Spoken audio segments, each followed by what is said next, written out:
এতক্ষণ শুনলেন মাহে রমজানের সম্মান মর্যাদা, এখন শুনবেন রোজাদার যারা রোজা রাখে তাদের কি সম্মান আছে, তাদের কি মর্যাদা, তাদের কি গুরুত্ব। রোজাদারের এক নম্বর সম্মান হচ্ছে যারা রোজা রাখবে আমার আল্লাহ প্রত্যেক রোজাদারকে আমার আল্লাহ হাসরের ময়দানে ভিআইপি ভাবে, স্পেশাল ভাবে রায়্যান নামক দরজা দিয়ে আমার আল্লাহ জান্নাতে প্রবেশ করিয়ে দিবেন। যারা রোজাদার রোজা রাখবে আমার আল্লাহ তাদের জন্য জান্নাতে একটা দরজা তৈরি করে রেখেছেন। ওই দরজার নাম হলো রায়্যান। দরজার নাম কি? এটা আমার কথা নয়। এই দরজা দিয়ে রোজাদার ছাড়া অন্য কোনো মানুষ যদি জান্নাতে যায়ও যদি রোজা না রাখে তাহলে এই রায়্যান নামক দরজা দিয়ে রোজাদার ছাড়া কেউ যাওয়ার সুযোগ পাবে না। বুখারী ও মুসলিমের হাদিস, আন খালিদ ইবনে মাখলাদ রাদিয়াল্লাহু তাআলা আনহু قال قال رسول الله صلى الله عليه وسلم। হযরত খালিদ ইবনে মাখলাদ থেকে বর্ণিত, তিনি বলেন নূর নবী সাল্লাল্লাহু আলাইহি সাল্লাম ইরশাদ করেছেন, ইন্না ফিল জান্নাতি বাবা ইউকালু রাইহুর রায়্যান। নিশ্চয়ই জান্নাতে রায়্যান নামক একটা দরজা আছে। দরজার নাম কি? সকলে বলি, দরজার নাম কি? ইউকালু লাহু রায়্যান। নিশ্চয়ই জান্নাতে একটি দরজা আছে, সেই দরজান হচ্ছে রায়্যান দরজা। নাম কি? অনেকের ছেলের নাম রেখে রায়্যান, আছে না? আছে। জান্নাতে একটি স্পেশাল রায়্যান নামক দরজা আছে। ফায়াদখুলুনা মিনহু আস-সাইমুনা ইয়াওমাল কিয়ামাতি লা ইয়াদখুলু মাআহুম গায়রুহুম আহাদ। হাসরের ময়দানে কঠিন মুসিবতের দিন, বিভীষিকাময় দিনে যখন বাবা সন্তানকে চিনবে না, সন্তান বাবাকে চিনবে না, মা মেয়েকে চিনবে না, মেয়ে মাকে চিনবে না, বন্ধু বন্ধুকে চিনবে না, স্ত্রী স্বামীকে চিনবে না, স্বামী স্ত্রীকে চিনবে না, ওই কঠিন মুসিবতের সময় রাসূল বলেন ফায়াদখুলুনা মিনহু আস-সাইমুনা ইয়াওমাল কিয়ামা। কিয়ামতের দিন হাসরের ময়দানে রোজাদারগণ ওই দরজা দিয়ে প্রবেশ করবে। লা ইয়াদখুলু মাআহুম গায়রুহুম আহাদ। রোজাদারদের সাথে রোজাদার ছাড়া অন্য কোনো মানুষ ওই দরজা দিয়ে প্রবেশ করার সুযোগ পাবে না। ইউকালু আইনা আস-সাইমুন। হাসরের ময়দানে রোজাদারকে ডাকা হবে, ইউকালু আইনা আস-সাইমুন। হে রোজাদারগণ তোমরা কোথায়? কে ডাকবে? আল্লাহ ফেরেশতাদের মাধ্যমে ডাকবেন, ও রোজাদারেরা একটা মাস তোমরা রোজা রেখেছো প্রতি বছর, ও রোজাদারগণ আজকে তোমরা কোথায়? হাদিসের ইবারত, বুখারীর ইবারত, ফায়াকুমুনা মিনহু। তখন রোজাদারগণ দাঁড়াবেন, কি করবেন? অন্য হাদিসের riwayate আসছে ফায়াদখুলুনা মিনহু। যখন আল্লাহ রোজাদারকে ডাক দিবেন রোজাদারগণ দাঁড়াবে। ফাইজা দাখালা আখিরুহুম উগলিকা। রোজাদারগণ দাঁড়াবে। রোজাদারগণ যখন দাঁড়াবে রহমতের ফেরেশতারা রোজাদারকে রায়্যান নামক দরজা দিয়ে জান্নাতে পাঠিয়ে দিবে। ফালাম ইয়াদখুল মাআহুম আহাদ। আল্লাহ রাসূল বলেন, ও আমার উম্মত, রোজাদারগণ রায়্যান নামক দরজা দিয়ে জান্নাতে প্রবেশ করার পরে আমার আল্লাহ রায়্যান নামক দরজাটা বন্ধ করে দিবে। এই দরজা দিয়ে কেউ দ্বিতীয় কেউ প্রবেশ করার সুযোগ পাবে না। শুকর বলি সুবহানাল্লাহ।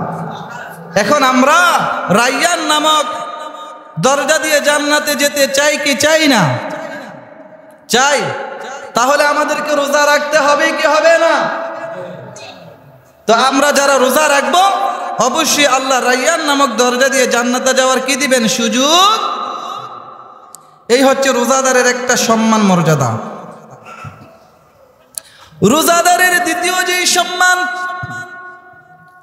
রমজান মাসে প্রত্যেক আমলের সওয়াবের পরিমাণ আমার আল্লাহ 10 গুণ থেকে 700 গুণ পর্যন্ত বাড়িয়ে দেয়।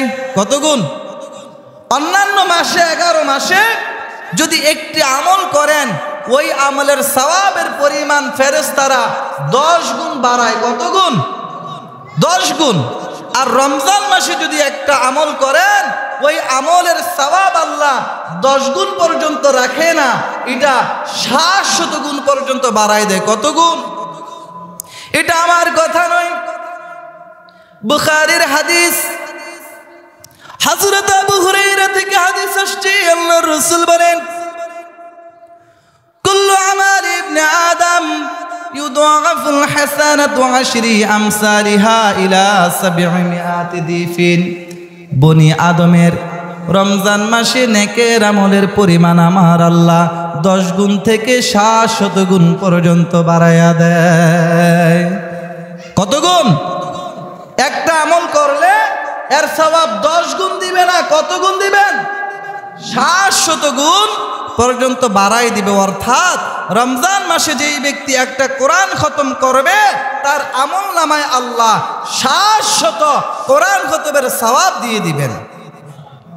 আর অন্যান্য মাসে যদি করেন একটা খতম, তাহলে 10 খতম কোরআনের সওয়াব আল্লাহ কি করবেন? দিবেন। কিন্তু রমজানে কম না বেশি? রোজা রাখা না সাইরা? রোজা রাখা আমল করতে হবে। কি কইরা? রোজা রেখে।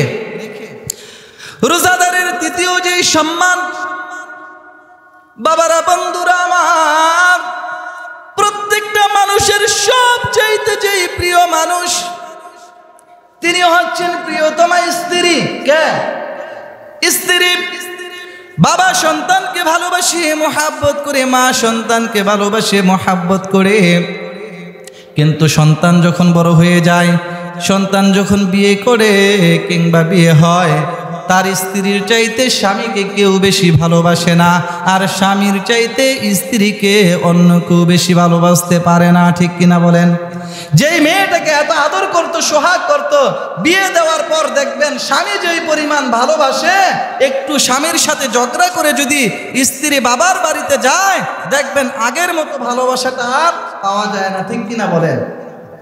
এত আপন মানুষ সারাদিন যদি না খায়, মুখ থেকে যেই দুর্গন্ধ বের হয়, গন্ধ বের হয়, স্বামী যদি স্ত্রীর মুখের কাছে গিয়ে মুখের নিঃশ্বাস ফালায়, মুখ থেকে যেই দুর্গন্ধ আসে, এই দুর্গন্ধটা স্ত্রী পছন্দ করে না, সহ্য করতে পারে না। তেমনি ভাবে স্ত্রী যদি মুখ থেকে দুর্গন্ধ বের হয়, স্বামীর কাছে মুখের কাছে যদি নিঃশ্বাস ফালায়, দুর্গন্ধ বের হয়, স্বামী কি পছন্দ করে নাকি? স্বামীও পছন্দ করে না। বন্ধু বন্ধুর মুখের দুর্গন্ধ পছন্দ করে না। 3 নম্বর, রোজার যেই ফজিলত, রোজাদারের যেই সম্মান আমার আল্লাহ দিবেন। হাদিসে আসছে, রোজাদার রাখার কারণে সারাদিন যে অনাহারে থাকে, পানি খায় না, পানি পান করে না, খাবার খায় না, দীর্ঘ সময় খাবার না খাওয়ার কারণে রোজাদারের মুখের যেই গন্ধ তৈরি হয়, দুর্ঘ্রাণ তৈরি হয়, দুনিয়ার মানুষ যদিও পছন্দ না করে, আমার আল্লাহর রাসূল বলেন আমার আল্লাহর কাছে রোজাদারের মুখের গন্ধটা মেশক আম্বরের চাইতেও আরো বেশি প্রিয়। সকলে বলি সুবহানাল্লাহ। বিশ্বাস হয়নি আমার কথা? এটা বানানো কথা না।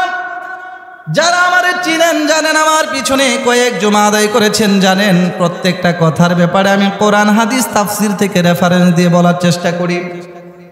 বুখারীর হাদিস, আল্লাহ রাসূল বলেন, ওয়াল্লাযী নাফসি বিয়াদিহি, ওই আল্লাহর কসম করে বলছি, ওই আল্লাহর প্রতি শপথ করে বলছি, যেই রবের কাছে আমার প্রাণ, আমার হায়াত, লা খুলুফু ফামিস সাইমি আতিয়াবু ইনদাল্লাহি মির রিহিল মিস, রোজাদারের মুখের গন্ধ আমার আল্লাহর কাছে মেশক আম্বরের চাইতো আরো বেশি অধিক প্রিয়।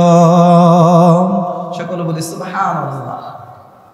দুনিয়ার কেউ পছন্দ করে না, কিন্তু আমার আল্লাহ শুধু পছন্দই করেন না, সবচাইতে বেশি আতিয়াবু, ইসমে তাফজিল থেকে আতিয়াব, শুধু পছন্দ না, সর্বোচ্চ পছন্দ করেন আমার আল্লাহকে। মেশকো আম্বার, অনেক সুগ্রাণযুক্ত একটা আতর, এর মতো সুগ্রাণের আতর নাই। এর চাইতে বেশি আমার আল্লাহ রোজাদারের মুখের গন্ধকে আমার আল্লাহ বেশি পছন্দ করেন। সকলে বলি সুবহানাল্লাহ। এই হাদিস দ্বারা প্রমাণ হয় রোজাদারদেরকে আমার আল্লাহ অনেক বেশি ভালোবাসে, ঠিক কিনা? তো রোজাদারের যে চতুর্থ সম্মান মর্যাদা, এটা হচ্ছে রোজার ফজিলত, রোজার প্রতিদান পুরস্কার আমার আল্লাহ নিজ হাতে রোজাদারের কাছে দিয়ে দিবেন। আপনি যদি নামাজ পড়েন, নামাজের পুরস্কার আমার আল্লাহ নিজ হাতে দিবে না। যাকাত দেন, যাকাতের সওয়াব ফেরেশতারা দিবে। দান সৎকার সওয়াব ফেরেশতারা দিবে। দুনিয়ার মধ্যে যত ভালো কাজ করেন, ভালো আমল করেন, এগুলির সওয়াব আমার আল্লাহ নিজ হাতে দিবে না। কিন্তু যারা রোজা রাখে, রোজার প্রতিদান, রোজার পুরস্কার, রোজার উপঢৌকন আমার আল্লাহ রোজাদারকে হাসরের ময়দানে নিজ হাতে দিবেন, ঠিক কিনা বলেন? আল্লাহর রাসূল বলেন, হাদিসে কুদসিতে আসছে, হাদিসটা বুখারী ও মুসলিমের মধ্যে আসছে, ক্বালা রাসূলুল্লাহ সাল্লাল্লাহু আলাইহি ওয়াসাল্লাম, আল্লাহ রাসূল ইরশাদ করেছেন, ফা ইন্নাহু লি আস-সাওমু লি ওয়া আনা আজজি বিহি। বান্দা আমির আল্লাহকে খুশি করার জন্য রোজা রাখে। বান্দা যখন রোজা রাখে আমি আল্লাহ এত খুশি হই, সমস্ত আমলের সওয়াব পুরস্কার আমি আল্লাহ রহমতের ফেরেশতা দিয়ে দান করে থাকি। কিন্তু বান্দা আমি আল্লাহকে খুশি করার জন্য, রাজি করার জন্য বান্দা রোজা রাখে। ও আমার বান্দারা, তোমরা জেনে রাখো এটা হাদিসে কুদসি, কথাটা সরাসরি আমার আল্লাহর বর্ণনা করেছেন রাসূল। হাদিসে কুদসি হচ্ছে এমন হাদিস, পৃথিবীর মধ্যে সূচনা লগ্ন থেকে শুরু করে ১৫০০ বছরের মধ্যে এমন কোনো মুহাদ্দিস নাই, বর্তমান পৃথিবীতে মুহাদ্দিস নাই, কিয়ামত পর্যন্ত এমন কোনো মুহাদ্দিস আসবে না হাদিসে কুদসির মধ্যে কলম ধরতে পারবে, বলতে পারবে না যে হাদিসটা ঠিক না। কারণ সরাসরি কথাটা আল্লাহর মুখের বর্ণনা করেছেন কে? রাসূল। কে? আল্লাহ মিথ্যা বলে না, রাসূল মিথ্যা। এখন প্রশ্ন, হুজুর রোজা রাখলে রোজার সওয়াব আল্লাহ নিজের হাতে দিবেন, কি পরিমাণ সওয়াব দিবেন জানেননি? আমরা কেউ জানি না, জানেন?